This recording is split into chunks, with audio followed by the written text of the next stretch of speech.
বন্ধুরা সবাই কেমন আছো? সম্পার রান্নাঘরে সবাইকে স্বাগত। আজকে আমি সীতাভোগ মিষ্টি বানিয়েছি। কিভাবে বানিয়েছি সেটাই আপনাদেরকে দেখাবো। যে সকল বন্ধুরা আমার চ্যানেলে নতুন ভিডিও দেখছেন অবশ্যই সাবস্ক্রাইব করে আমার পাশে থাকবেন।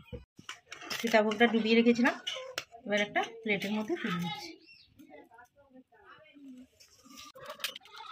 10 টাকার সুজি আর 10 টাকার গুঁড়ো দুধ দিয়ে সীতাভোগ বানাবো। আমি গুঁড়ো দুধটা গুলিয়ে নিয়েছি, সুজিটা দিয়ে অল্প অল্প করে নাড়তে থাকবো। এবার একটা থালার মধ্যে নিয়ে নিচ্ছি।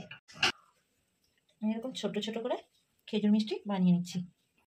তেলটা গরম হয়ে গেছে, খেজুর মিষ্টিগুলো ভেজে নেব। মিষ্টিগুলো সব ভাজা হয়ে, রসটা আমার হালকা গরম আছে, এই রসের মধ্যে ডুবিয়ে দিচ্ছি।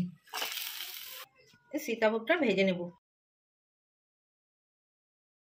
তেলটাকে আমি ঝরিয়ে নিচ্ছি। তেলটা আমার ঝরে গেছে, এবার রসের মধ্যে দিয়ে দিচ্ছি।